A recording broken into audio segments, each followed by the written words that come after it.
Bom, pessoal, boa noite mais uma vez, sejam muito bem-vindos ao nosso evento.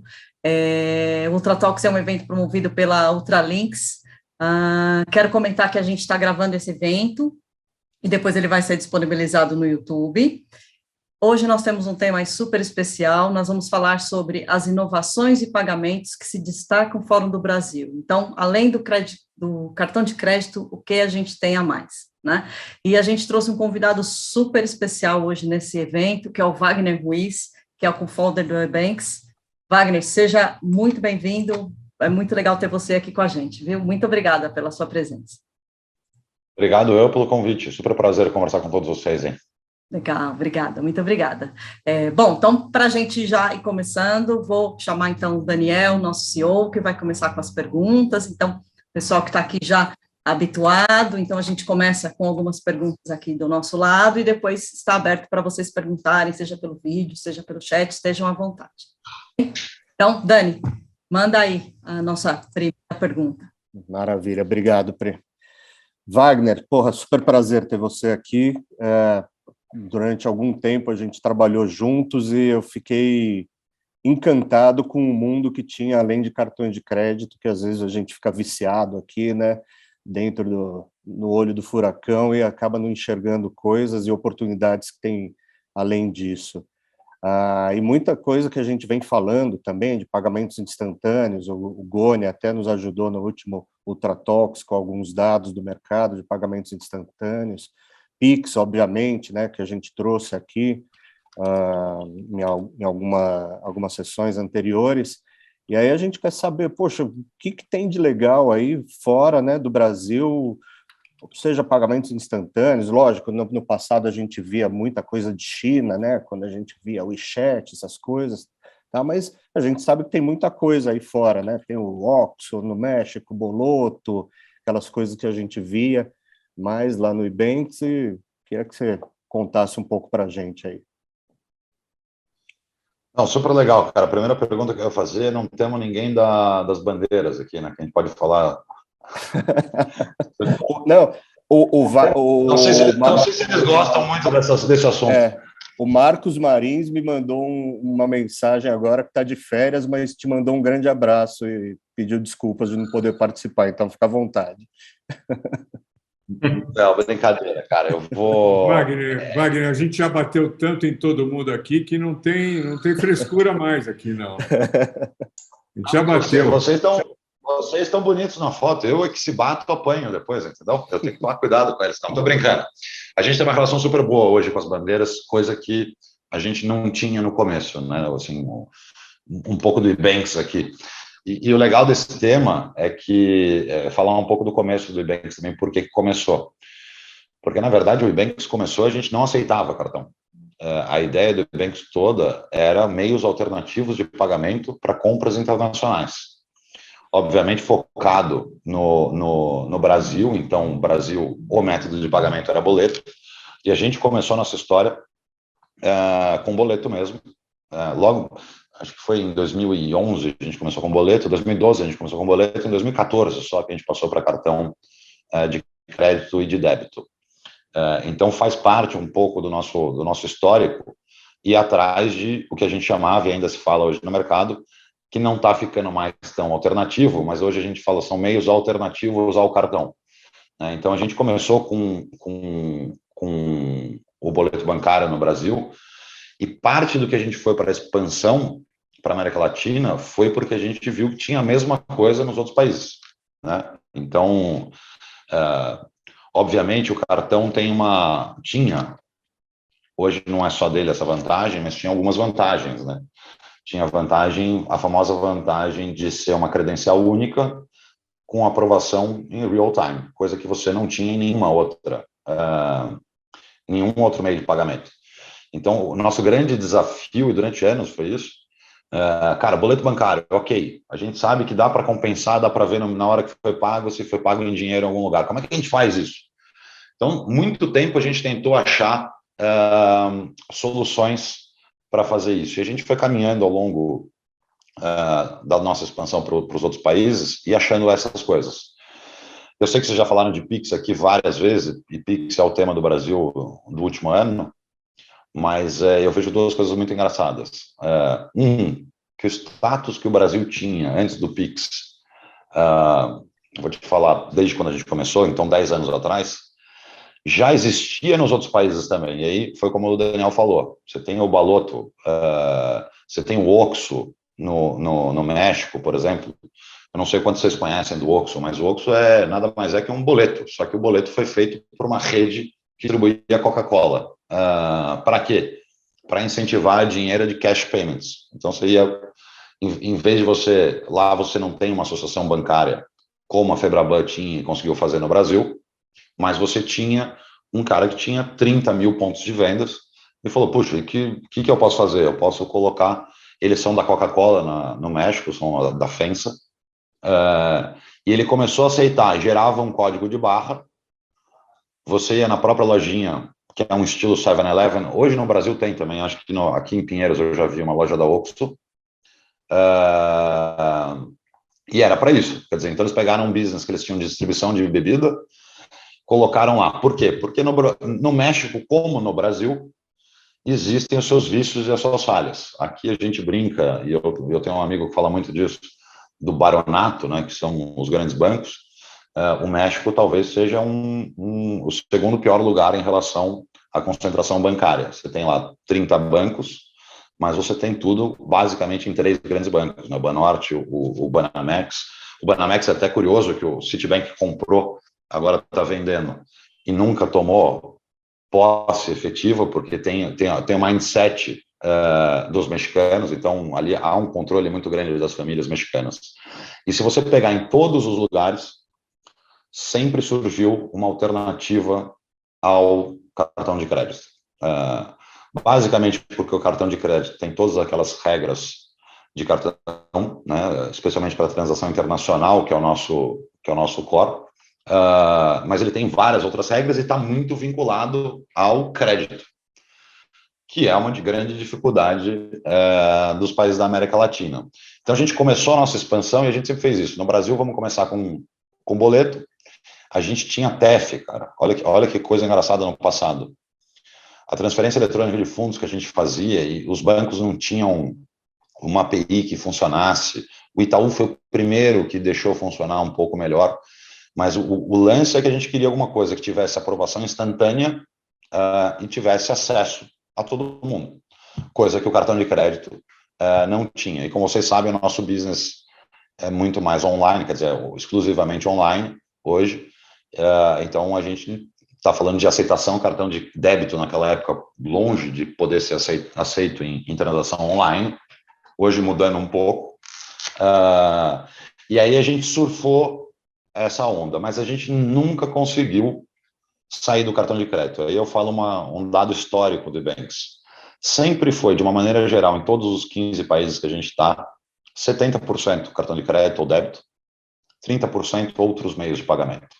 E aí, quando o Daniel fala disso, eu acho legal que, assim, 30% pode parecer pouco comparado aos 70%, mas não é um volume que você possa desconsiderar.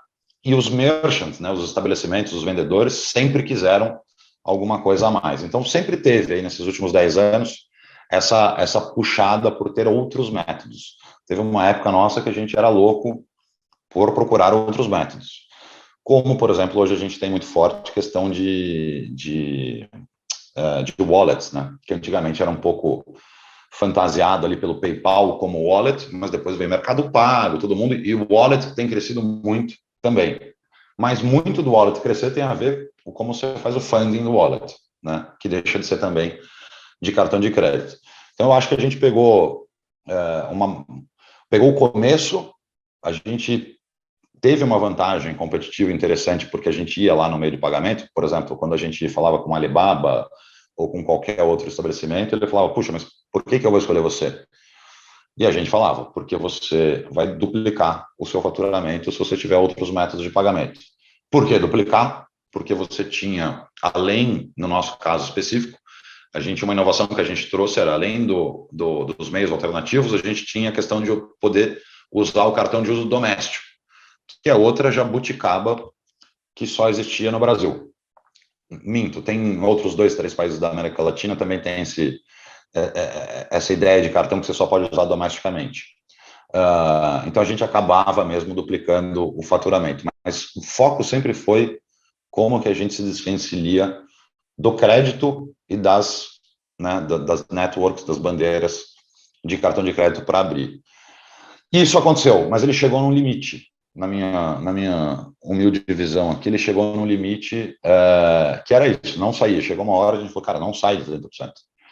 Tentamos incentivar o TEF antes do Pix, não ia, porque a UX, a experiência do usuário era péssima.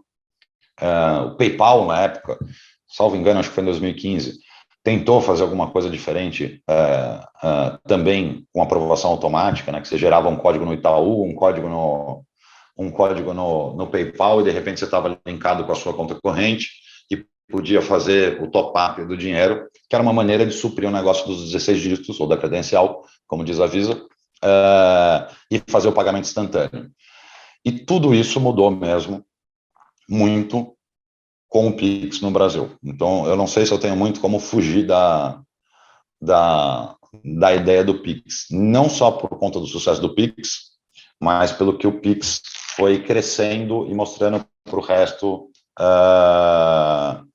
da América Latina. Então, eu acho que um pouco da nossa história que eu queria começar contando cara, a gente tem tudo a ver com isso, mas teve uma mudança nos últimos 2 anos, 1 ano e meio, que a gente vê mudando no mundo inteiro. Então, hoje, no mundo, a gente tem todos os pagamentos alternativos que já existiam, alguns deles privados, alguns deles de startups, enfim, de empresas maiores, outros até de associação bancárias, enfim, tentam, como a Febraban fez, mas hoje o grande lance é que a imposição, ou a facilitação, para não dizer imposição, do regulador tentando fazer com que todos façam aderência a esse tipo de pagamento, tem mudado muito o cenário. Então, você vê iniciativas como o Pix no Brasil, que já existiam antes do Pix. Isso é outra coisa que me surpreendeu outro dia. Na Espanha, você tem um sistema de transferência, na Espanha mesmo, espanhola, que funciona super bem, mas como o banco não é obrigado a aceitar, aquilo acabou não crescendo. Ele funciona, mas não é expressivo. E no Brasil a gente tentou aqui, o regulador acabou colocando todos os participantes no meio do assunto e isso mudou. Então eu vejo o mundo olhando o Brasil, especialmente na América Latina, e aí você tem no Chile, por exemplo, o LBTR, que chama, que é liquidação bruta, enfim, em tempo real, que é mais ou menos o Pix, e a mesma coisa, tentando colocar através do regulador para que todo o sistema financeiro, o sistema de pagamento aceite, e isso tem feito uma grande mudança. Provavelmente vocês já conversaram aqui que a próxima grande mudança deve ser quando você tiver, de fato, o Pix parcelado, ou Pix crédito. Como é que seja o nome, porque isso aí pode mudar bastante. E aí você vê do outro lado as bandeiras, que também não nasceram ontem, e vem um pouco desse movimento também entrando, não em meios alternativos de pagamento, mas eu vejo eles hoje olhando Open Finance, Open Banking, que também vai revolucionar o meio de pagamento de uma maneira geral, né, que inclusive é mais poderoso, potencialmente, se der certo, com isso. Então, acho que esse é um pouco do cenário que a gente estava e para onde a gente está indo, assim, mas tem vários países onde tem o equivalente ao boleto bancário. Isso foi muito pelos fintechs que foram surgindo. No caso do México, como a gente falou do Oxxo, não é exatamente uma fintech, era uma empresa bem estabelecida e bem grande, com bastante poder no México, mas que usou a rede para criar um meio de pagamento que era de cash indo para online. Esse foi o grande... E agora eu vejo a gente com outro problema, como é que no Pix, por exemplo, e nos outros meios de pagamento internacionais, como é que a gente sai do online e vai para o mundo offline, que é a experiência do usuário dentro de um táxi ou de qualquer coisa, usando o Pix ou o LBTR ou qualquer outro desses. Então, acho que esses são os grandes desafios. Mas o mundo está mudando. Cara, eu vou parar, porque senão eu não paro. Não, eu ficar tranquilo. Eu ia te fazer uma pergunta aqui que eu fiquei pensando. Você falou bastante das bandeiras, regulatórios, instituições e tal. Faz alguma algum sentido ou tem alguma correlação também com o nível de desenvolvimento de cada país? Eles acelerarem esses pagamentos? Assim, vocês conseguem medir isso? Enxerga de alguma forma isso? Eu iria Cara, encaixar eu iria encaixar um comentário, não sei se faz sentido ou não, o nível de burocracia de cada país, que vocês operam em vários, vocês devem conhecer, sabe, uns que são mais regulados, outros menos. Comentar um pouco aqui, pessoal. Então, a gente tem e eu ia falar justamente disso, não especificamente de regulatório, mas das diferenças não só econômicas, mas como socioculturais e burocráticas regulatórias em cada país. Eu costumo dizer, com a experiência que a gente teve nesses últimos 10 anos em todos esses países da América Latina, que é quase visível, você pode quase apostar ou ver na linha do tempo quem está onde, né? Então, se você pegar... Não estou falando em geral, assim, que o Brasil seja muito melhor que outro país, mas, assim, em termos de sistema financeiro, sistema de pagamento e regulação, o Brasil está muito à frente de todo mundo. Você pode falar o seguinte, mas agora o México tem uma regulação muito boa de Open Finance. Verdade, talvez melhor do que a do Brasil, que está ainda em pedaços, que está ainda sendo construída, mas, ao mesmo tempo, se você pegar no geral, o Brasil está à frente do México pelo menos 5 anos. Aí, quando você olha o Chile e a Colômbia, por exemplo, onde você vê países que ainda existem, por exemplo, em cartão, monopólio e duopólio, que é uma coisa que a gente aqui, tudo bem, a Visa, a Cielo e a Rede ainda são os maiores e tudo mais, mas você tem outras grandes empresas fazendo, não existe mais o duopólio. No Chile, você tem só a Transbank fazendo. Tem uma iniciativa, isso como adquirente, né? Tem uma iniciativa que só tem Mastercard tentando fazer. Ao mesmo tempo, você vê o governo tentando regular para abrir esse mercado, não só no Chile, como na Colômbia. Na Colômbia era mais um duopólio. É um pouco diferente a estrutura de cartão de cada país, porque lá eles têm switch e as adquirentes separadas, e as adquirentes são mais vinculadas a banco no final do dia. Mas sim, você consegue ver uma grande diferença. O Chile, por exemplo, ainda que o Chile tenha um problema de aquisição de transação, né, de pagamento, porque tem só a Transbank que está abrindo agora, você tem uma economia muito mais avançada, menor, mas muito avançada, onde todo mundo tem acesso a cartão de crédito internacional, por exemplo. É diferente do Brasil. Mas, no geral, o Chile está para trás nisso. E está todo mundo correndo. Então, eu meio que consigo aqui, com uma pseudo bola de cristal, falar para você, puxa, o momento em que a Stone e o PagSeguro entraram no modelo de credenciadora no Brasil. Cara, esse momento está se aproximando na Colômbia. Você já tem uns bancos, por exemplo, como o próprio Itaú, que tem uma adquirência lá, mas a relação, eles separam o que é aquisição, adquirência banco, credenciadora, e o que é tecnologia. Diferente do Brasil, que é tudo uma coisa só. Mas quase que dá para você ver e fazer essa diferença em cada país. O que eu acho é que está acelerando mais rápido. Então, o que eu te falava que o México talvez tivesse 5 anos antes, e eventualmente a Colômbia, em termos de regulação de pagamentos, 10 anos antes, eles estão correndo muito mais rápido do que a gente correu, né? A gente teve a primeira lei de arranjo, eu lembro que foi em 2012, né? Nós estamos em 2022, são 10 anos que a gente está ali mudando, e sempre sai uma coisa nova. Mas eles estão conseguindo fazer de uma maneira mais rápida. Ainda não implantaram, mas estão fazendo. E aí, de novo, sem querer puxar um pouco o saco do Pix, o Pix trouxe uma mudança de paradigma importante para todos os países, que foi exatamente aquilo que eu falei. Se você tiver um regulador querendo fazer uma regra um pouco mais para o mercado e forçar os incumbentes a fazerem parte daquele negócio, aquilo tende a ser mais rápido. Então, eu até vejo um pouco o nosso próprio Banco Central fazendo e divulgando essa informação para os outros bancos centrais, para eles tentarem fazer. Aonde o esquema político muda ou vai ser um problema, isso provavelmente vai voltar para trás.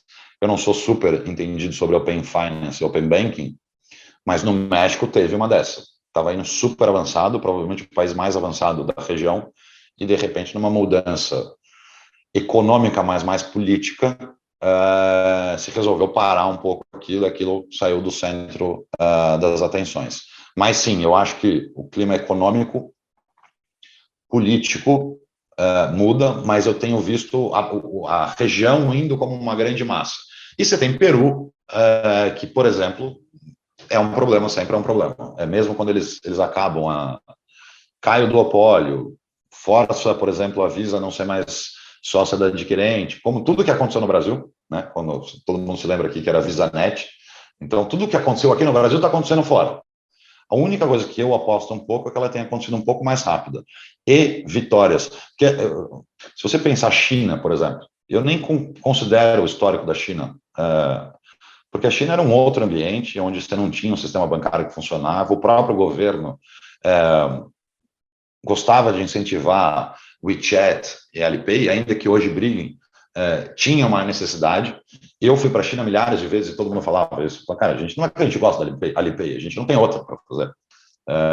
É só assim que a gente sobrevive. Daqui desse lado, você pega, e mesmo na Europa, você tem os sistemas bancários funcionam super bem, né? Você pegar o SEPA, o FESTA, que são sistemas de transferência nas zonas comuns, eles funcionam super bem.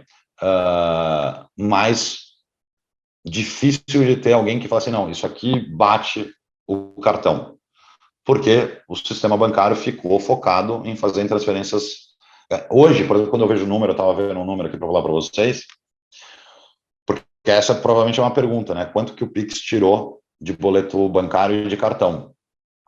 Tirou um volume absurdo de boleto. Absurdo. Assim, hoje, um pouco de dado que a gente tem interno, as pessoas que usam... Boa curiosidade, eu ia perguntar isso para você. As pessoas que usam Pix aqui, cara, 53% já prefere Pix do que cartão. Mas, de novo, provavelmente são usuários e consumidores que não têm um problema com crédito, né? Então, esses aí que usavam boleto para pagar, cara, eles só têm vantagem. Tá? Online, aprovação, tudo bem que o sistema de Pix também é muito bom, mas ainda apresenta falhas no processamento, dependendo de quem que você usa, mas é um negócio online. Então, a gente vê nitidamente saindo drasticamente de boleto, mas pouco de débito, mas o cartão de débito era, que a gente fala aqui, not meaningful, né? Já não era tão grande assim o boleto, mas uma grande expectativa é o que o instantâneo vinculado a uma solução de crédito pode dar ao cartão. E a gente vê que pode sim ser uma coisa grande, pode ter um impacto relevante, provavelmente não para os próprios bancos que são os provedores do crédito, mas a gente vê um impacto relevante. Aqui, cara, foi em boleto, a gente provavelmente caiu. Teve uma demanda, né? Uma demanda reprimida do cara que não conseguia pagar o boleto também, por N razões, quer dizer, ele não ia ao banco, ou não tinha o internet banking funcionando perfeitamente.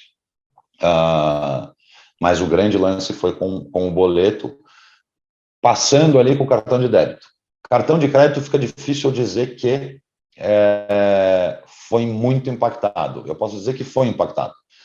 O cartão de crédito continua crescendo, mas ele já não cresce mais no mesmo ritmo que crescia ano passado. Então, você tem, sim, um mercado que está indo para o Pix e deixando de usar o cartão de crédito. Mas esse é muito mais... eu não consigo tangibilizar num número aqui agora para vocês, mas a gente vê isso. E é isso que a gente está esperando acontecer nos outros países também. Mas precisa, sim, de uma maturidade regulatória, mais do que isso, de uma vontade política do regulador e do governo para que isso aconteça, e uma solução com o crédito, que é o grande problema da América Latina, né? Esse é o grande problema da América Latina. Maravilha, Wagner. Vou abrir aqui para o pessoal fazer perguntas. Se alguém quiser perguntar alguma coisa, fique à vontade aqui. O Goni tem uma pergunta. Manda bala aí, Goni. Opa, vamos lá. Bom, ligar um pouco aí disso tudo que você relatou, Wagner. Aliás, primeiro, parabéns, né, pelo empreendimento de vocês. Assim, a gente está no meio de pagamento conhece um pouco das histórias, tanto de dificuldades quanto de conquistas que vocês tiveram ao longo do caminho. Não foi fácil, né, chegar onde vocês chegaram, mas acho que vocês abriram um grande caminho aí, e acho que sempre que possível a gente tem que reconhecer isso aí. Parabéns, e muito legal poder ouvir Obrigado. um pouco, né, mais dessa história. E eu vou pegar um pouco das coisas que você falou aqui, para a gente olhar de uma forma um pouco mais abrangente até. Você falou assim, hoje a gente tem aí olhando globalmente, mais ou menos uns 70% hoje, né, dos pagamentos passando em termos de cartões, os outros 30% passando em outros meios alternativos. Continuaram buscando outros meios alternativos, mas vocês têm visto que nos últimos tempos não tem saído muito desta proporção. Depois você falou um pouquinho também de experiência do usuário. Eu acho que isso acaba influenciando um pouco também na estabilidade ou na mudança de país a país, né, de buscar meios alternativos de pagamento, ou se manter no cartão, ou se manter no cartão de crédito.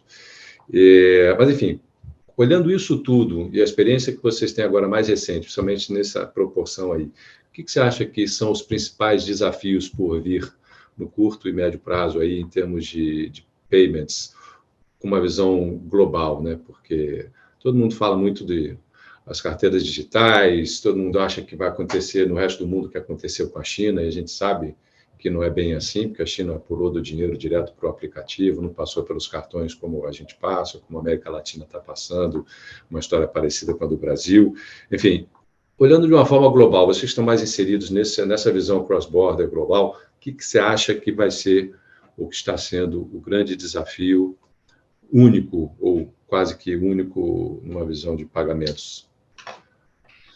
Cara, eu acho que o grande desafio nosso é a bola de cristal mesmo. Ultimamente eu tenho falado para todo mundo o seguinte, cara, como é que vai estar meio de pagamento daqui 5 anos? Porque eu acho que esse é o grande desafio, são as apostas que você faz, né? Aqui a gente gosta de jogar um pouco poker assim, na pessoa física, e a gente sempre fala, cara, a gente não sabe muito bem o que o dealer, né? O que ele vai dar daquele negócio. Se você pegar... A gente aqui tenta estar atento e conectado a todos, e aí eu posso falar do que você imaginar, né? Porque aí a gente passaria até por cripto, né? Putz, a liquidação de cripto, como é que funciona, como é que não funciona, vai, não vai, vai ser regulado, não vai ser regulado, qual o nível de regulação, é ativo, é moeda, vai sair o Brasil, o real digital, o real digital vai ser pareado com o dólar digital, como é que vai para onde vai isso? Então, tem um pouco de exercício aqui nosso de estar atento, de tentar estar plugado em todos os lugares, porque é muito difícil você dizer, daqui 5 anos vai estar desse jeito, quando eu dependo, e eu acabei de falar da questão regulatória, que eu estou falando, parece que eu estou falando de lei, mas é de lei também, mas é do posicionamento regulatório de cada país, que tem a ver com política e tem a ver com economia. Então, você fala assim, puxa, e aí que eu volto na questão do Pix. E aí eu vou falar assim, coração. Eu, quando vi a primeira vez o Pix, quando trouxeram a primeira vez o assunto, eu falei, cara, isso não sai. Isso não sai. Eu tive que engolir um sapo quando saiu. E a gente, felizmente, eu lembro que a gente, no primeiro dia do Pix, estava processando para o Uber, por uma exigência do Uber, que era nosso cliente. Ele falou, cara, eu só vou com vocês se no primeiro dia eu puder estar. Mas como foi feito no Brasil, eu falei, cara, é possível se fazer desse jeito. O meu problema hoje é que como que eu adivinho ou julgo, por isso que a gente participa de tanta associação, grupo de discussão, não só no Brasil, mas em todos os países. Porque, assim, tem uma tendência forte para isso. E se você pegar o Open Banking e Open Finance, que todo mundo acha que é compartilhação de dados só, cara, se for mesmo, se tiver um país, qualquer que seja o Brasil ou qualquer outro, que quiser implantar ele na essência do que seria Open, cara, isso vira um powerhouse de payments. Isso aqui muda completamente o landscape de payments. Afeta diretamente cartão de crédito, que é o tema aqui, vai acabar afetando, como o Pix, que eu estou dizendo que afetou boleto, mas já afetou débito, e se você fizer uma modificaçãozinha nisso... Então, acho que o grande desafio é para onde vai, e a gente vai ter que fazer algumas apostas para onde vai. E aí volto a falar de, por exemplo, cryptocurrency, qualquer uma que seja, e macro e micro regulações de cada país. Então, eu considero que o nosso game aqui é de estar atento, estar plugado em todo mundo. Então, antigamente a gente tinha aquele negócio, a gente não vai mostrar nosso modelo para o outro. Putz, vamos fazer o cara vai me roubar, esse negócio todo. E talvez eu esteja falando isso porque a gente seja um pouco maior hoje, e talvez não tenha essa preocupação. Mas, cara, essa troca, o que está acontecendo aqui, inclusive, mesmo entre empresas, e falar, vamos plugar, vamos estar juntos, vamos entender o que vai fazer. Esse grupo tem levado um pouco, mas eu diria que cara, aqui dentro do Ebanks eu falo que todo mundo fala que a gente é uma fintech, né, cara? Cara, a gente é uma fintech, regtechs, tudo que você imaginar junto, porque a gente tem que ficar meio apostando em cada lugar. Você vê, a questão econômica. Argentina. Na Argentina, hoje, existe um problema. Desculpe, hoje não, né? Há 30 anos existe um problema, que é tirar dinheiro do país. Sempre existiu. Eles, às vezes, afrouxam, às vezes fecham um pouco mais, daí para tudo, daí volta de novo. O que eu, que tenho um negócio na Argentina, tenho que ficar fazendo? O mais próximo possível e ter todos os planos de contingência possíveis, né? Então, a gente está aqui olhando e monitorando. Porque olha que coisa louca esse negócio. Os merchants internacionais,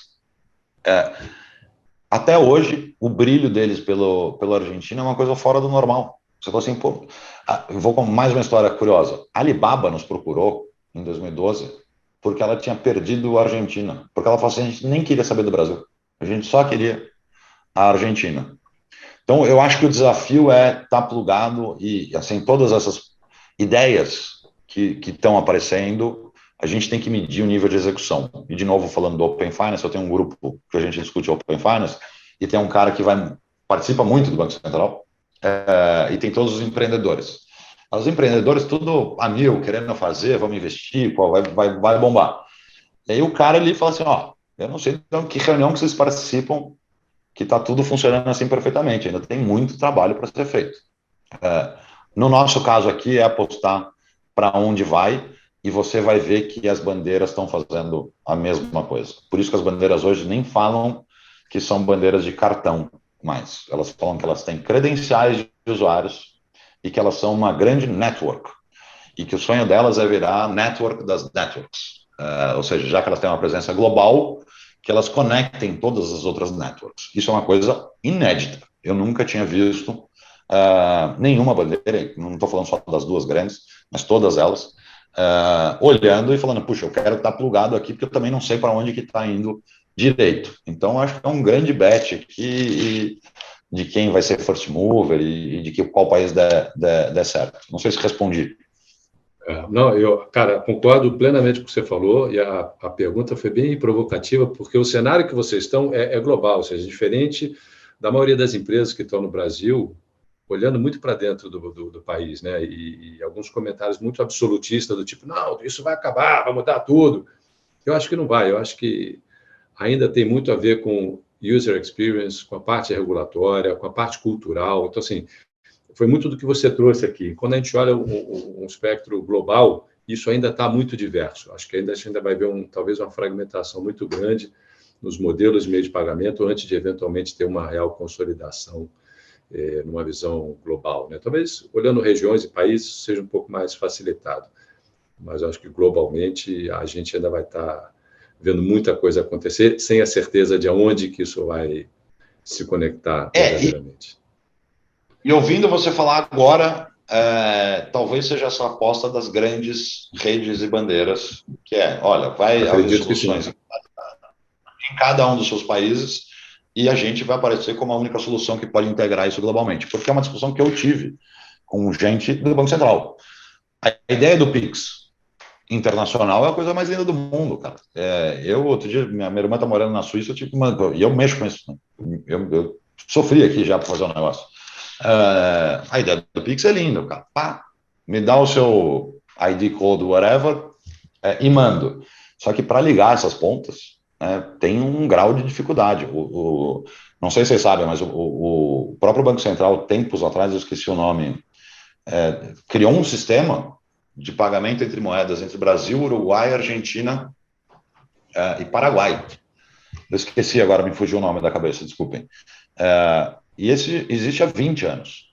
Sistema de compensação mesmo entre moedas para não ter que parear em dólar, o que faz necessidade do SWIFT, o que faz necessidade de um banco correspondente internacional. Não deu certo, porque não teve a força de imposição dos bancos só usarem esse negócio. Então, pode ser que o internacional aqui, um player como as bandeiras, possa ser realmente útil, ou de repente até, vai saber, né? Um Inbanks. Não, mas é isso, concordo. Valeu, parabéns aí pelo pensamento, acho que é isso aí mesmo. Obrigado pela resposta. Obrigado. Muito bom. Fala, Boanerges. Obrigado, Daniel. Parabéns, Wagner.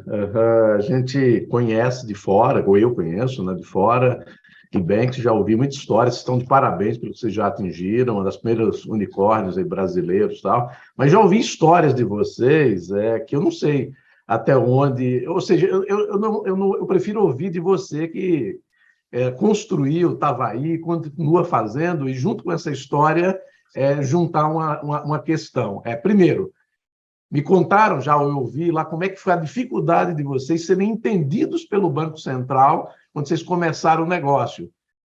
Me disseram que, contando a história de vocês, que o Banco Central quase desautorizou vocês, porque não entendia o que vocês estavam fazendo, que não se encaixava nos modelos existentes, etc. Eu queria ouvir você em mais detalhe. E, junto com isso, trazer para hoje e olhar qual é o papel do Banco Central e qual pode ser e qual será nas transformações do mercado de câmbio, que é atrasadíssimo, né? Já tem aí novas legislações, já tem aí novas propostas, já tem aí indicações de novos caminhos, mas é certamente um assunto importante, crítico, e que ainda está indo mais lentamente do que outros desenvolvimentos. Então, isso, como isso envolve vocês diretamente, queria ouvir tua visão sobre o nosso Banco Central, sobre câmbio e sobre vocês lá no começo da jornada.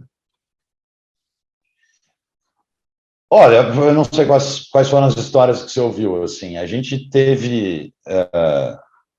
cara, se você olhar 2010, quando a gente começou a tratar deste assunto, era uma coisa muito, muito louca falar disso, assim, porque era diferente do que existia. Pra você ter uma ideia, como é que era o que a gente falava? A gente falou assim, sabe o Western Union? Que você vai na casinha do Western Union, dá os seus reais, preenche os dados, dá o documento e aquele dinheiro vai para outro lugar? É exatamente o que a gente quer fazer, só que online. Este entendimento, e aí, eu não vou nem falar em relação ao Banco Central, a gente é um país que a gente é muito criativo, né? Para coisas muito boas e para coisas muito ruins também. Então, eu entendo o posicionamento, especialmente sobre a parte de câmbio, de uma maneira... E vou te falar, não é do Banco Central, tá? É da sociedade isso. Era estigmatizada. Eu lembro que a gente tinha uma operação com um banco e eu entrei no elevador com o banqueiro e alguém falou, não, eu estou precisando mandar um câmbio para algum lugar. E ele até falou, como assim? Você está falando baixo por quê? Qual que é o problema? Você tem que pagar um dinheiro lá fora, a gente vai ao banco e faz. Então, teve o estigma todo de operação cross-border, que hoje é fancy, mas a gente nunca teve grande dificuldade de explicar. Acho que a grande dificuldade, e não foi uma dificuldade, foi um processo que é normal quando você não tem uma coisa pré-estabelecida, que é de um vai e volta de entender tanto o que a gente estava querendo inovar, quanto o que o legislador estava querendo, especialmente a nível de segurança. Então, foi um processo. E aí, eu não sei o quanto você manja aí, o quanto você viu o câmbio, mas se você pegar, inclusive, a gente aqui tudo fala, não cita os números das circulares, né? Se você pegar a 3691, que foi a primeira sobre câmbio e que já mudou, o RMCCI lá atrás, cara, você vê uma grande ampliação de escopo e desenvolvimento de regulação. Então, eu acho que foi uma coisa temporal. Quando eu vejo essas últimas regulações de câmbio, eu falo, cara, olha que maravilha que aconteceu nos últimos 10 anos. Putz, e vai ter IP podendo fazer câmbio, e vai facilitar, e você vê pelo efeito no consumidor, o custo baixando muito. Claro, os bancos ainda têm uma parcela grande dessa receita e cobram caro, mas você está abrindo, como empresas como a Remessa Online, que a gente se associou também, né? Então você vai abrindo isso daí. Mas eu vejo uma evolução.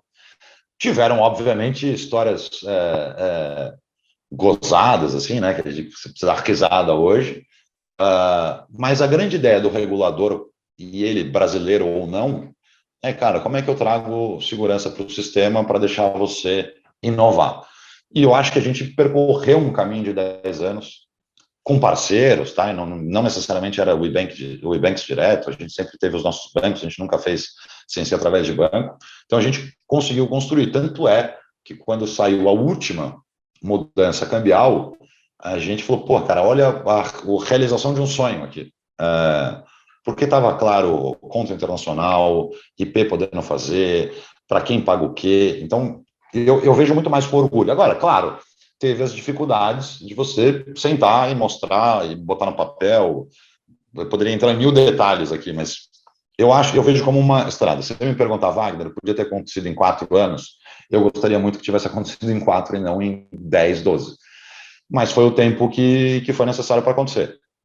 O que eu acho é que o resto da região, especificamente, vai ser muito mais rápido e tem sido muito mais rápido, né? Então, por isso que eu digo, eu tenho eu tenho bastante orgulho do que é feito no Brasil, especialmente sob o ponto de vista do regulador, e especialmente nos últimos, 5 a 10 anos, porque isso está tracionando o mercado inteiro. Tanto que o mercado de fora não está tão preocupado mais com o câmbio. O que ele está mais preocupado agora é com a questão dos meios de pagamento, porque o câmbio em alguns países é muito mais fácil, inclusive, do que no Brasil. Mas eu, sinceramente, vejo um histórico bacana, legal de desenvolvimento, e se você gostar de ler a regulação, se você pegar lá o RMCCI e for subindo, cara, você vê uma evolução nítida nos últimos 5 anos.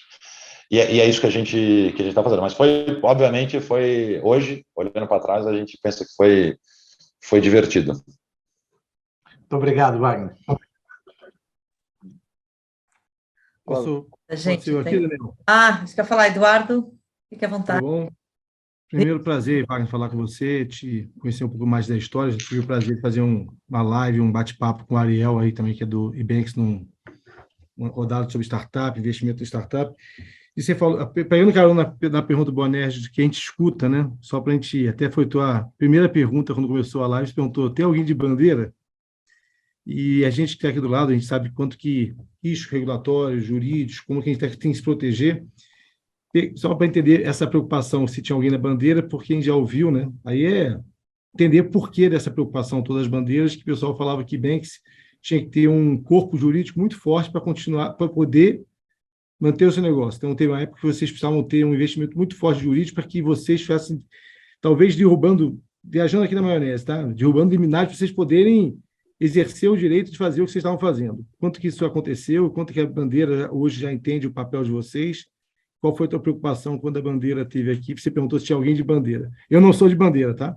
Minha bandeira é de todos aqui. A gente tem, na verdade, a gente tem uma relação de amor e ódio, mas eu diria que é menos questão de litígio, né, de ter uma base de advogados para tratar isso, e mais pessoas que entendam as regulações, as autorregulações no final do dia, e as necessidades de cada companhia e do que elas criaram.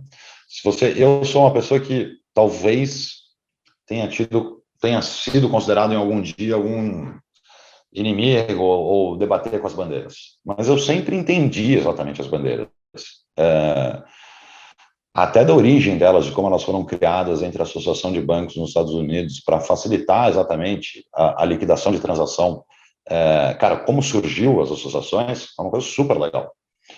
E até a questão internacional, e isso era uma coisa que eu estava pensando antes de vir para cá, para essa conversa.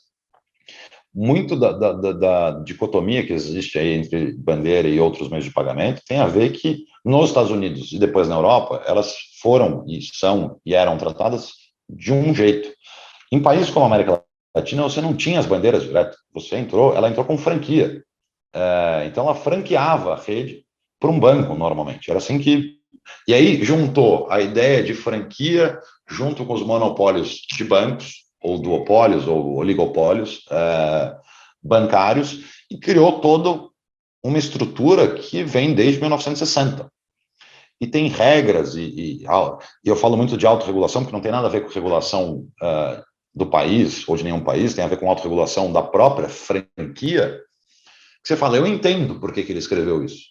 Só que depois que você pega uma empresa com 50, 60, 70, 80 anos, e que tem todo o business model baseado naquilo, quando você aparece alguma coisa nova, ele fala, putz, espera, isso aqui não dá, temos que rever. Então a gente teve, o que foi perguntado sobre o Banco Central e câmbio, na verdade, a gente teve com as bandeiras, de explicar, cara, isso aqui é uma operação assim, funciona desse jeito.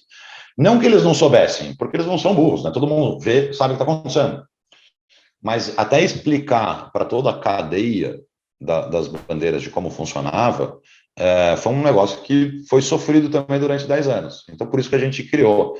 Mas eu vou te falar, o melhor esclarecimento que eu tive sobre o que a gente faz em relação à bandeira foi por um CEO da América Latina de uma das bandeiras grandes. Quando eu contei para ele em 5 minutos, ele falou, cara, você não precisa me contar o que você faz.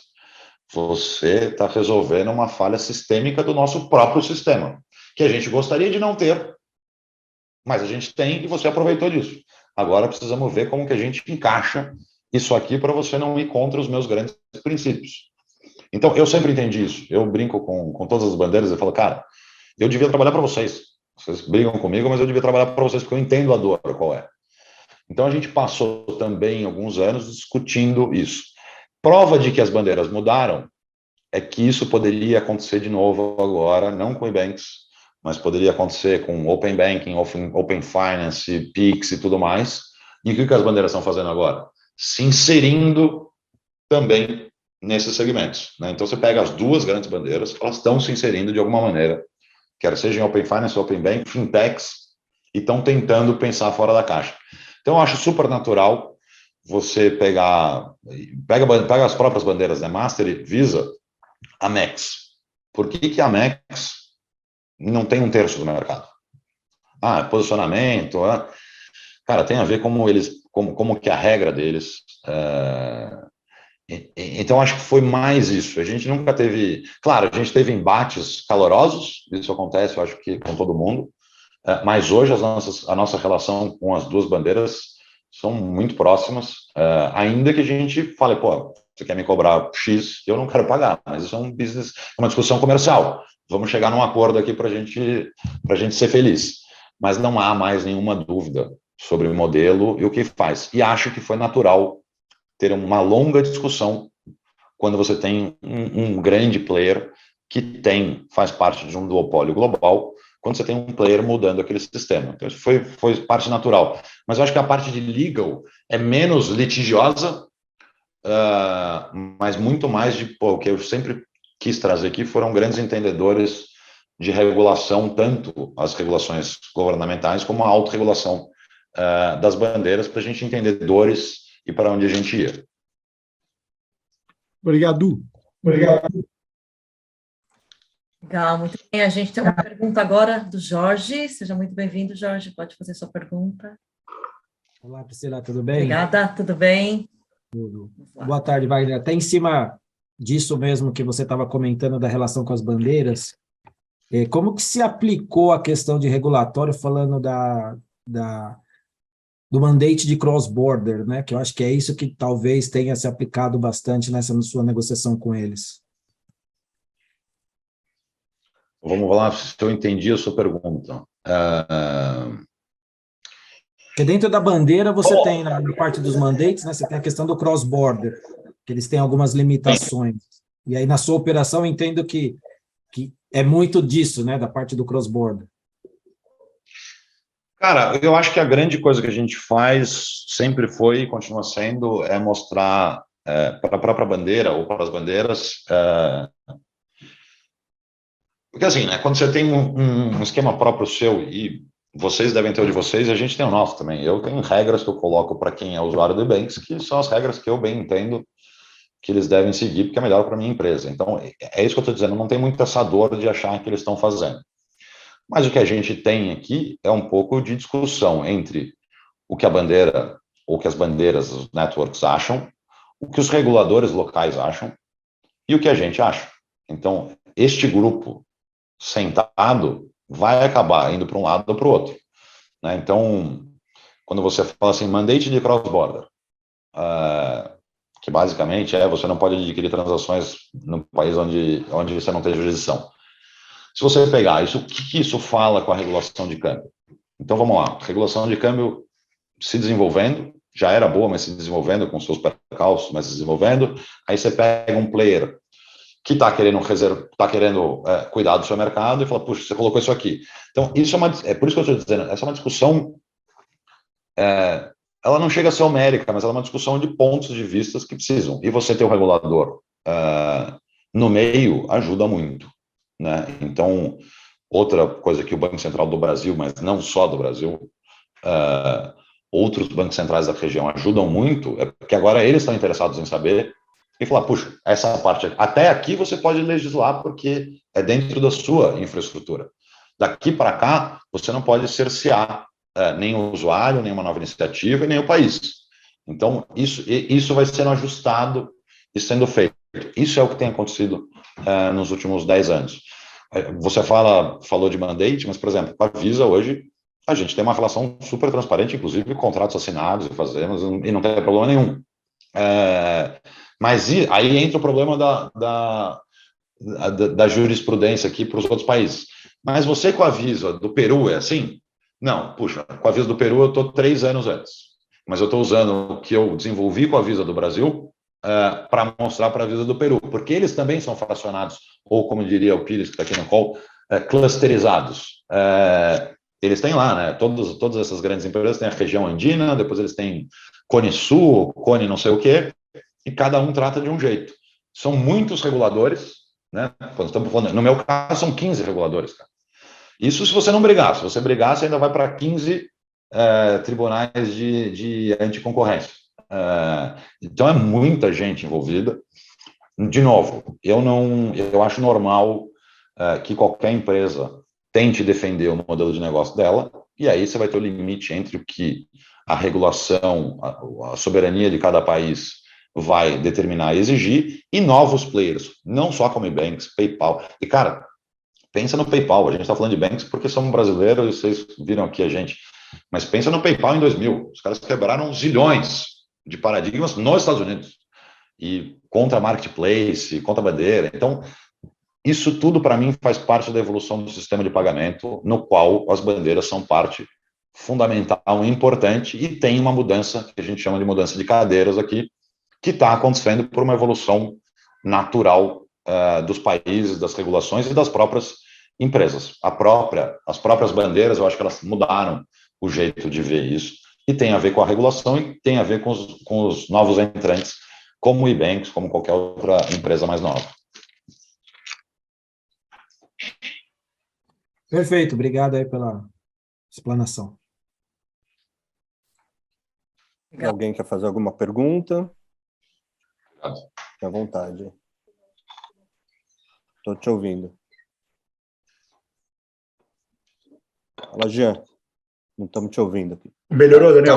Agora sim. Estava muito baixo aqui. Primeiro, boa noite a todos. Wagner, prazer e parabéns aí pela empresa que vocês construíram.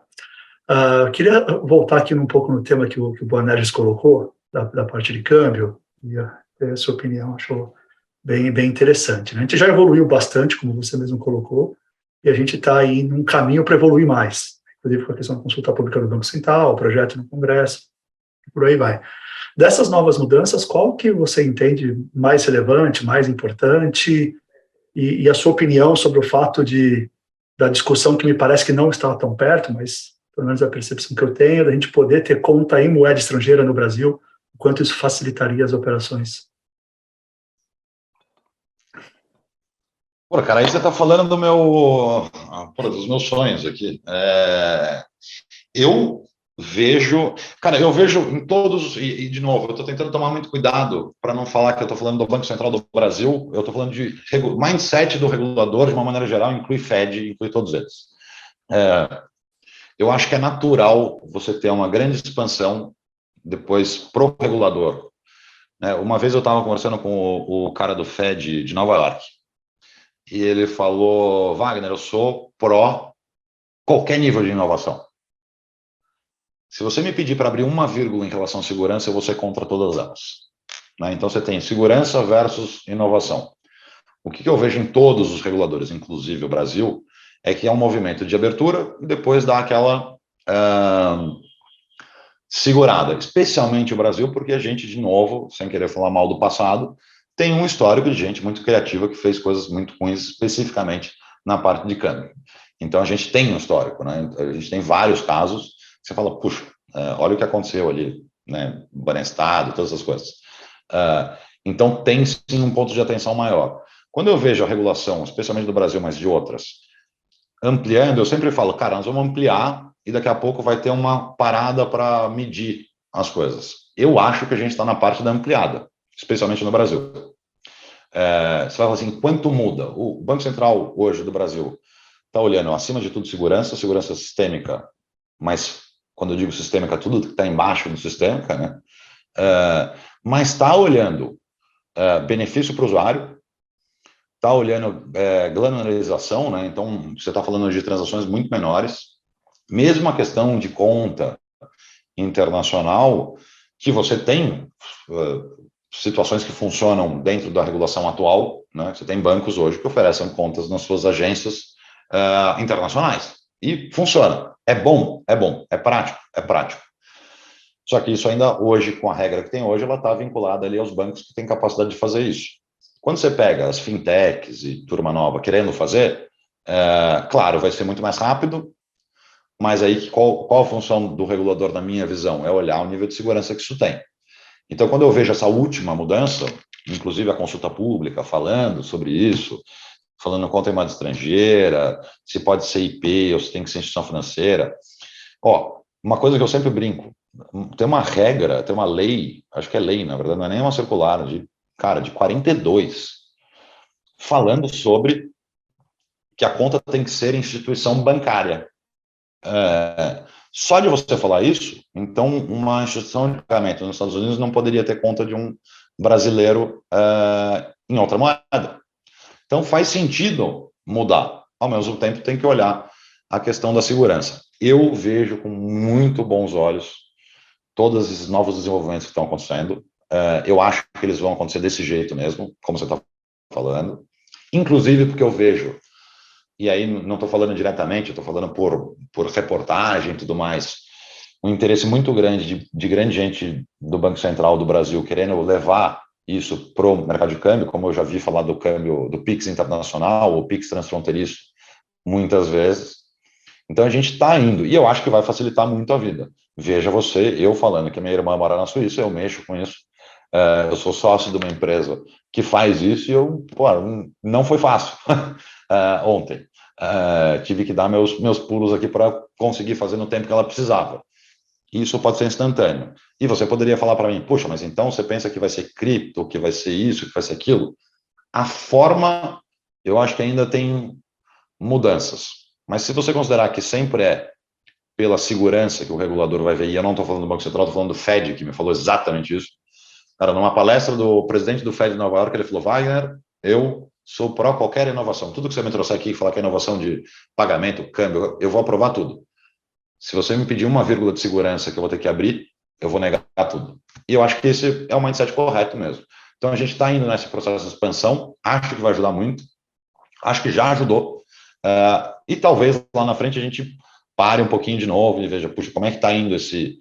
Veja a IP, né, as questões da IP, enfim, você tem um monte de IP, um monte de gente mexendo com pagamento, e agora você vê uma grande preocupação de, puxa, vamos colocar a casa em dia, ver se está todo mundo fazendo como tem que fazer, separar, porque sempre tem... um regulador que não foi do Brasil, foi da Argentina, ele falou uma vez para mim, ele falou, cara, eu entendi, a gente gosta do que você faz, e a gente sabe que 5% do que você vai fazer ele não falou, eu não me lembro exatamente do termo em espanhol, mas é de picareta. 5% do que for feito aí com você vai ser tentativa de picareta, de golpe. O que eu preciso de você? Eu preciso que você faça tudo o que for possível para evitar isso. E me mostre que você está fazendo tudo o que for possível para evitar isso. eu estou disposto a aceitar uma taxa baixa de picaretagem se eu souber que você está dando o máximo, porque fraudador, essas coisas, eles evoluem, né? Então, cara, estou vendo tudo com muito bons olhos aí. Não sei também, de novo, se respondi ou se divaguei, mas... Não, respondeu e está bem alinhado. Também vejo com bons olhos toda essa inovação. Essa questão do Banco Central, eu falo que ela é pendular, né? Ele vai lá, abre a porteira, libera, traz muita gente, depois ele entende que já é suficiente, aí ele saneia quem já está ali dentro, então ele vai trabalhando ali nesses critérios com o tempo. Mas eu também vejo com bons olhos essas mudanças. Só lamento que algumas delas dependam do Congresso. E aí talvez não tenha a agilidade que a gente precisa, o mercado espera. Porque se depender só do Banco Central é mais fácil. Quando você depende do Congresso, o processo legislativo é mais lento, mas acho que está encaminhado. Mas esse é o bom sinal. Esse aí é aquele famoso, isso aí nós temos que culpar a gestão anterior ou o legado, né, cara? Foi o que eu te falei, né? Tem uma lei de 1942 que nós estamos discutindo aqui. Então não tem jeito, mas faz parte do business. Perfeito, obrigado, Wagner.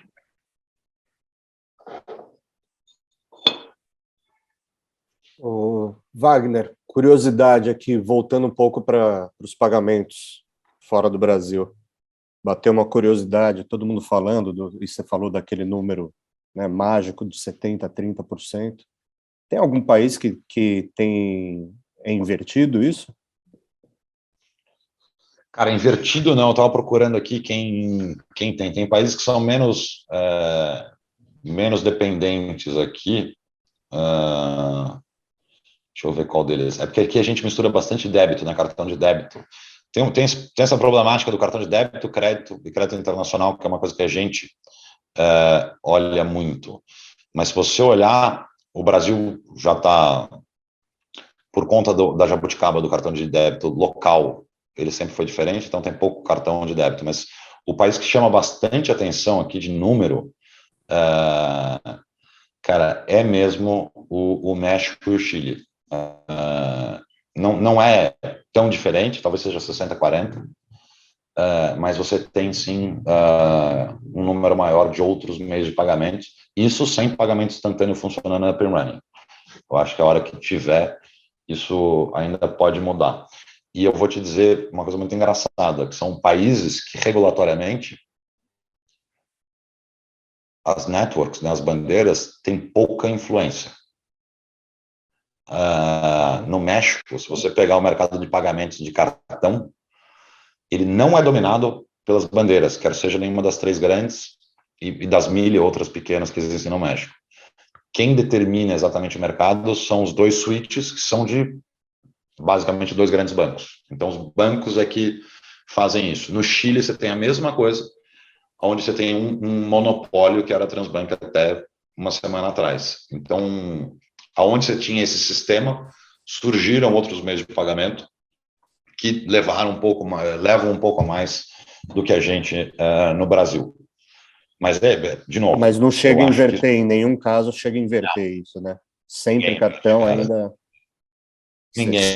Para não falarem que eu não gosto... Para não falarem que eu não gosto das bandeiras, cara, porque eu gosto, até admiro, cara, é muito difícil você criar um sistema de rede com uma credencial que ele tem as 4 partes e que te dá aprovação instantânea. Cara, esse é um negócio... nós temos que tirar o chapéu para o sistema que foi criado lá atrás. Porque, putz, a primeira conversa com o Spotify. O Spotify... Minto, não era o Spotify, era um merchant de gaming, assim, de videogame, esses negócios. Vem aqui para o Ebanks fazer boleto. Ele falou, cara, mas demora 4 dias para pagar. Nós somos da época, gente, que boleto demorava 4 dias para compensar. Claro que todo mundo aqui sabe que não era exatamente isso que acontecia, porque tem a questão do floating. Mas a opinião pública eu pago um boleto, demora 4 dias para o dinheiro entrar na conta. E era o que acontecia. E aí, quando você ia falar com uma Sony PlayStation, ele falava, cara, como é que eu posso botar o PlayStation se eu não tiver confirmação instantânea? Eu preciso da confirmação instantânea, senão não tem por que eu fazer com você. Depois inverteu, daí eles colocaram o cartão, né? E daí eles falaram, não, mas a gente também quer os outros, porque pelo menos eu trago mais demanda que eu não estou cobrindo com cartão. Então, o sistema do cartão, cara, que foi o que virou, né? não vou falar isso porque senão parece, mas você pegar o Pix fez a mesma coisa, você tem uma credencial, qualquer ela que seja, e você fez com que as duas partes ali, emissor e recebedor, se falassem através de um regulador com uma aprovação instantânea. Então, acho que foi o mais perto disso. Mas as bandeiras, cara, é difícil o modelo mudar. Por isso que eu acho que só tem mudado porque o ecossistema inteiro está desenvolvendo, está evoluindo junto com o regulador. Excelente. Priscila? Do meu lado aqui, ok, estou até vendo, o pessoal tá, se tem alguma pergunta no chat, ótimo aqui, estou vendo que o Boanerges levantou as mãos, por favor, Boanerges, fica à vontade para fazer essa pergunta. Então, seguindo aqui nas mudanças e nas inovações, Wagner, que você é parte disso, vocês, na Ebanks, quem teve a chance de estar lá, como eu, ou já ouviu aí, porque está no YouTube, a palestra do Roberto Campos, presidente do Banco Central, lá no evento da Febraban Tech, exatamente há 2 semanas, né, na quinta-feira, no encerramento do evento, ele abriu a palestra dele falando uma coisa que eu queria ouvir a tua visão, no início e um comentário no final. Assim, vale a pena ver a palestra inteira. No começo ele falou, a gente vai sair de um sistema financeiro baseado em conta para um sistema financeiro baseado em token. Essa é a primeira afirmação. E, ao final, ele deu uma juntada nisso, dizendo, olha, a gente vai ter, sim, estamos preparando uma moeda digital emitida por Banco Central, uma CBDC, que, ao longo do tempo, vai ter interoperabilidade, vai ter, enfim, transfronteiriça, vai ser possível ter convertibilidade, trabalhar aí com outras moedas, e mais do que isso, tudo isso vai estar integrado e o cliente vai poder fazer tudo isso ali no seu celular, através de vários mecanismos que vão se integrar. Então, tudo que a gente vem fazendo de Pix, Open Banking, Open Finance, etc., vai convergir para algo muito simples, prático e de uma escala, inclusive, internacional e baseada em token. Queria ouvir teus comentários sobre essa visão do Roberto Campos. Cara, eu, até por dever de ofício, te diria que eu concordo em gênero, número e grau. Eu tenho questões sobre a linha do tempo para isso acontecer. Que vai, e, de novo, não queria falar de cripto aqui, mas a ideia da cripto em si, por exemplo, de tokenização ou de ativo tokenizado, quando você fala de tecnologia, também não é... Vamos voltar aqui para a credencial dos 16 dígitos do cartão. Não é exatamente uma coisa muito fora da caixa. É que está todo mundo tentando simplificar. E eu vejo muito isso nas nossas operações no mundo, tá? Não estou falando só de Brasil aqui. Você comprar se você estiver no México e comprar no Merchant do Ebanks, parece a coisa mais simples do mundo, porque a gente foi ali tentar facilitar. Mas under the hood ali, né, tem, cara, milhões de coisas sendo feitas, e relatório, informação, e dinheiro que vai, dinheiro que volta, dinheiro que vem, e banco no meio. Então, eu concordo com ele, eu acho que este é o caminho, eu acho que muitas tentativas vão ser feitas, inclusive de novos entrantes tentando fazer novas coisas. Um exemplo que eu acho super legal é do Ripple, não porque eu sou fã do Ripple ou da operação deles de hoje, mas porque eles mudaram o tipo de operação deles muitas vezes. Vamos para esse lado aqui que eu acho que é o que vai sair. Primeiro era Bitcoin, depois vamos fazer a nossa própria moeda. Não, depois não é moeda, agora nós vamos fazer um clearing internacional. Vamos sair da liquidação via bancária. Não, agora vamos usar a liquidação bancária mais centralizada.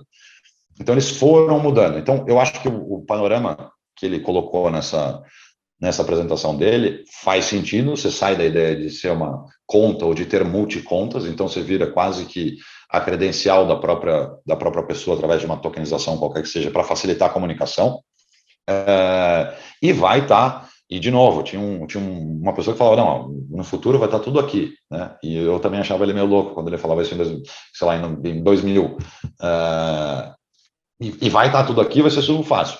O que eu acho é que está havendo uma facilitação embaixo do capô, mas eu tenho minhas sérias dúvidas em relação ao timeline disso e a globalização disso, né? Se você pegar o Ebanks, é um exemplo disso.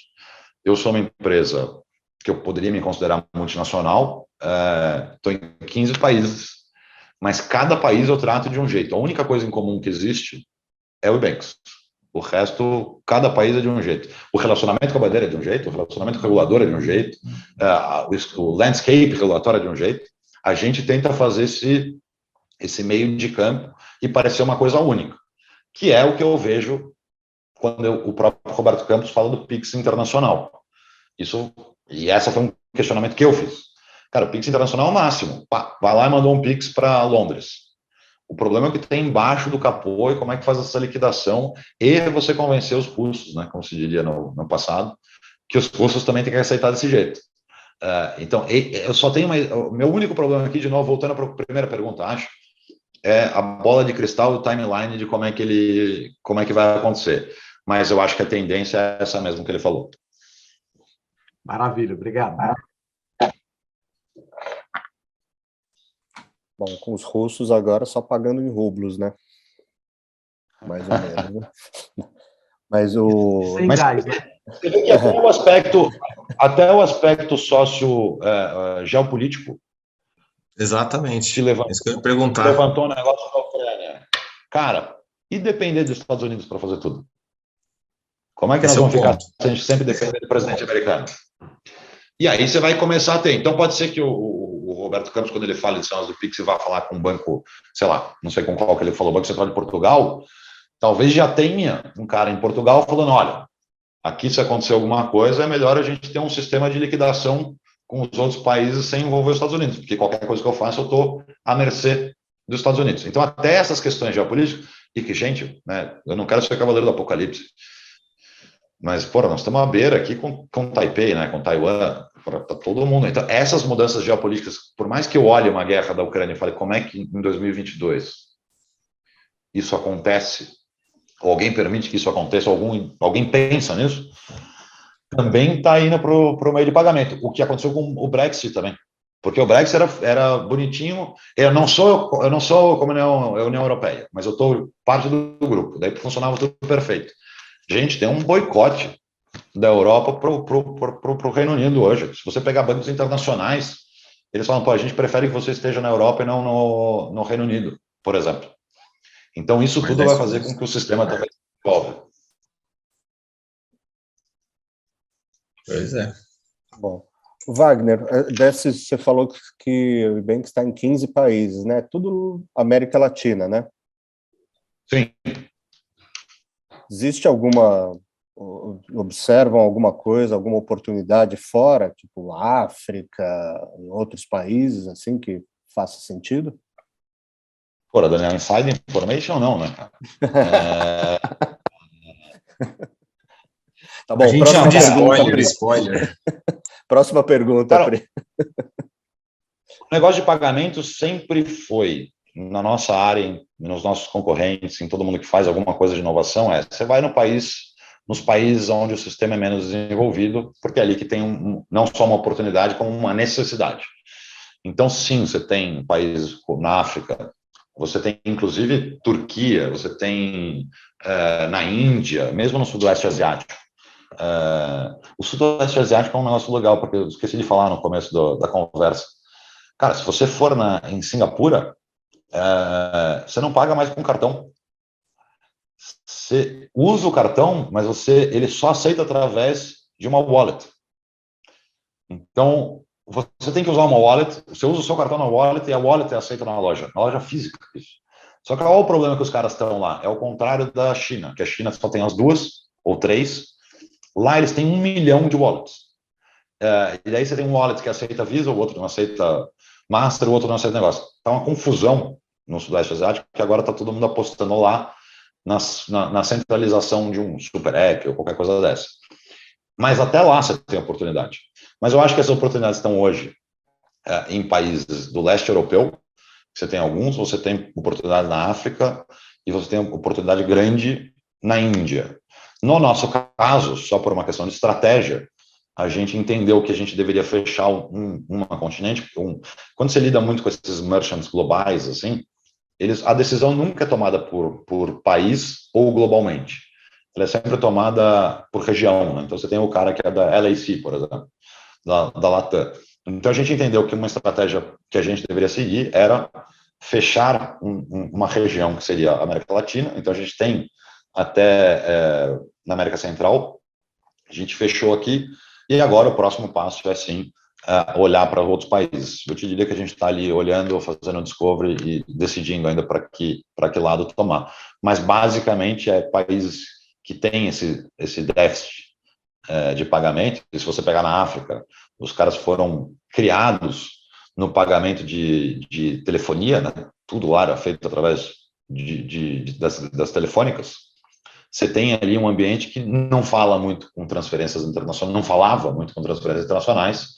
Você fala, puxa, ali tem um público que precisa desse tipo de sistema. Então, a gente está olhando, assim, outros países, mas ainda em discovery antes de dar o primeiro passo. Valeu, obrigado, Wagner. Obrigada, gente, muito bem. Estamos na reta final aqui do evento. Queria saber se mais alguém gostaria de fazer uma pergunta, algum outro questionamento. Wagner, tem algum tema que, de repente, você pensou aí para contar para a gente aqui, não foi abordado durante o evento, algo que você tenha a incluir, algum tema interessante para a gente? Não, acho que falamos bastante. Acho que a ideia era essa, né? De falar um pouco de o cartão como sistema atual predominante. E aí, quando eu digo cartão, não estou falando de bandeira, estou falando, cara, é um sistema de 16 dígitos de credencial que usa uma rede global ou não, né? Porque você tem ela, você tem as outras, mesmo no México, várias, em que você vê uma mudança significativa. Eu acho que era isso mesmo que a gente estava planejando falar, e para mim é legal falar porque a gente surgiu disso, né? A gente surgiu de uma ideia, ainda que todo mundo pense que é internacional ou cross-border, a grande ideia era, tudo começou, na verdade, porque um merchant, lá antes do Ebanks, perguntou para a gente, e porque a gente tinha essa relação já comercial com empresas internacionais, perguntou, cara, o que é boleto bancário? Porque eu tenho um site, eu não consigo vender no Brasil, todo mundo fica me mandando e-mail pedindo para eu aceitar boleto, e eu não sei como eu resolvo. Foi exatamente assim que começou, né? E essa necessidade começou 10 anos atrás no Brasil, evoluiu para os outros países, e se você olhar o landscape todo, vai mudar. E a prova disso é que nem as grandes redes, as bandeiras, discordam muito disso. Tanto é que elas estão investindo insanamente em outros vias de pagamento, de gestão de fundos, enfim, estão ali se olhando muito mais como uma networking, não como uma empresa de cartão. Eu acho que esse e essa vai ser a mudança se a gente tiver força política, econômica, obviamente, mas é isso que vai acontecer. Excelente, Wagner. Cara, pô, super obrigado. Vai lá, Pri. Tá certo. Eu estou vendo aqui, o pessoal está mandando algumas mensagens, mas é mais de agradecimento realmente, Wagner. O pessoal, puxa, uma aula sobre negócios e tudo mais. Eu acho que é justamente essa ideia, né, que a gente tem aí. Foi realmente uma aula, foi excepcional, aí tantas informações, tantos insights que você trouxe. Então, muito obrigada pela sua presença aqui com a gente, foi realmente muito legal, e agradeço a todos os presentes aí, até o próximo Ultra Talks. Muito obrigada, gente. Obrigado, Wagner. Obrigado, grande gente. abraço para todos. Wagner, Daniel. Abraço, tchau. Obrigada, gente. Tchau, tchau. Obrigado. Boa noite. Obrigada. Tchau, Boa noite, tchau. gente. Boa noite, gente. Tchau, tchau. Tchau, tchau. Obrigado aí a todos. Tchau, tchau. Até mais.